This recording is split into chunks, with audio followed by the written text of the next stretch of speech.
জুমার নামাজের বয়ান তুমি অল্প কিছুদিন 6টা মাস মনোযোগ দিয়ে শোনো, খুব ভালো। এনে বক্তার জনপ্রিয়তার কিচ্ছু নেই, আল্লাহর কথা সব কথাই জনপ্রিয়।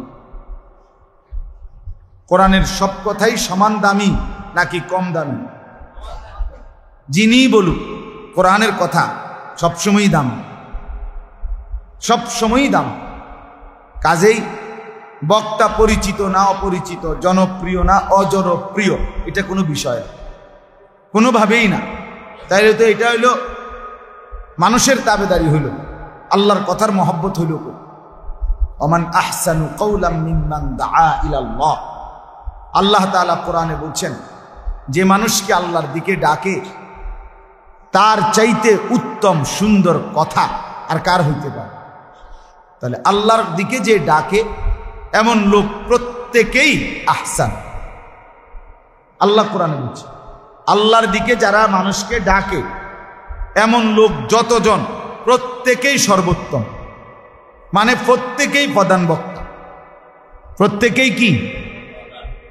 প্রত্যেকে। এবারে জোহরের পরে বলুক, আসরের পরে বলুক, মাগরিবের পরে বলুক, ফজরের পরে বলুক, কম লোকের মধ্যে বলুক, বেশি লোকের মধ্যে বলুক, এটা কোনো বিষয়। পরশুদিন আমি সকাল 8:30 থেকে 10টা আমাদের কুমিল্লা ক্যান্টনমেন্ট হাজিদের প্রশিক্ষণ হয়েছে। কয়েকজন হাজির আমার অনেক ঘনিষ্ঠ, ডাক্তার শওকত, ডাক্তার মিজান ভাই সহ ওনারা আরো আলেমরা প্রশিক্ষণ দেওয়া হয়েছে প্রায় 20-25 দিন। শেষ দিন আমারে সকালবেলা বলছি, হুজুর আপনি একটু কথা বলবেন, দোয়া করে দিবেন। আমার এই টাইমটা ঘুমের টাইম, তা আমি ঘুম না গিয়া উঠছি, উইটা 8:30 থেকে 10টা বয়ান করছি 1.5 ঘন্টা। এই 1.5 ঘন্টা বয়ানের মধ্যে শ্রোতা ছিল একের গুণা 7 জন, এই হাজি 7 জন। এনে আলগা লোক নাই, আলগা লোক আইব কিন্তু এত সকাল মানুষের আর কাম নাই, বুঝেন না আমার কথা? কিন্তু আমি সমান তালে, আমার উদ্দেশ্য এটা বোঝানো যে আমি 7 জন শ্রোতা দেখছি, গুণ না, এর বেশি আসার সম্ভাবনাও নাই, কিন্তু আইব, এটা তো ওয়াজ না।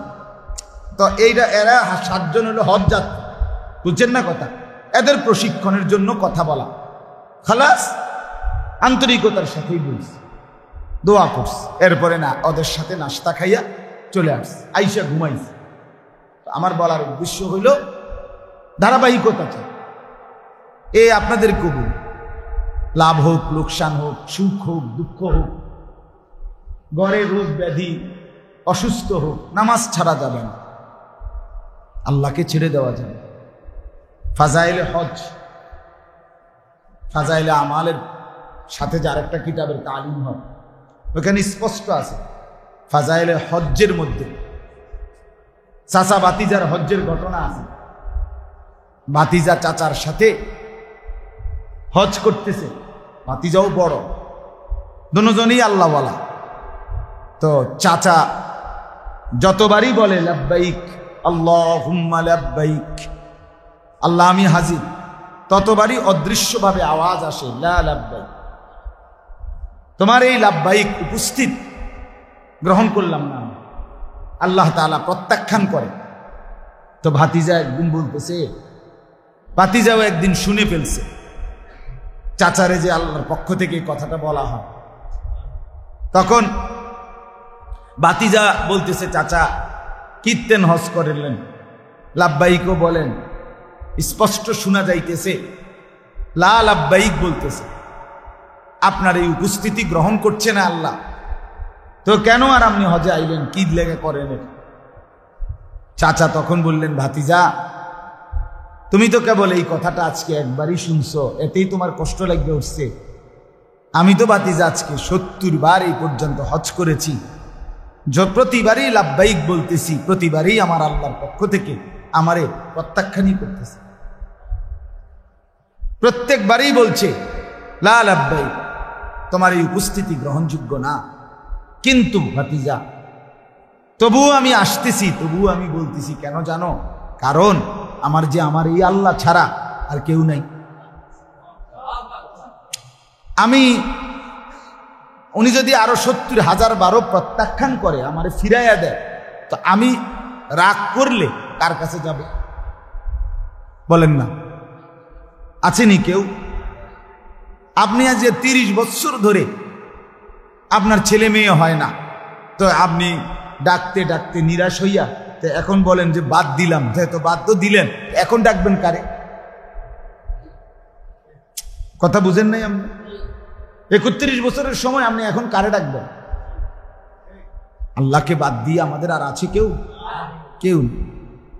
তাইলে তখন বাতিজারে যখন চাচা এই কথাইটা বলছে যে আমার মাওলা ছাড়া, আমার এই দুয়ার ছাড়া আর দুয়ার আছে কোথায় বাতিজা? আমি তো এই দুয়ারেই পড়ে থাকবো, আমি তো এই দুয়ারেরই ভিখারি, আমার তো আর কোথাও ভিক্ষা নাই, আমার তো এখানেই এই দুয়ারেরই ভিখারি আমি। কাজেই যত প্রত্যাখ্যানই করুক আমি এই দুয়ারেই লাব্বাইক বলেই যাব। এইটা বলতে দেরি, এইবার যখনই লাব্বাইক বলছে তো আসমান থেকে রব্বে করিম বলে উঠছে, লাব্বাইক ইয়া আবদি, আমার বান্দা আমিও হাজির।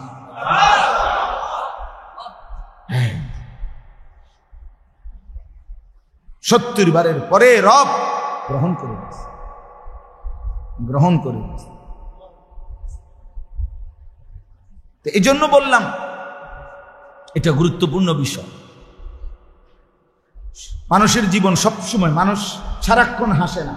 হাসে কেউ যদি সারাক্ষণ হাসে, মনে করেন আপনি সারাক্ষণ হাসেন, তো মানুষে তারে কি করবো? পাগল বলবে না? পাগল, সারাদিন ব্যাটকায়,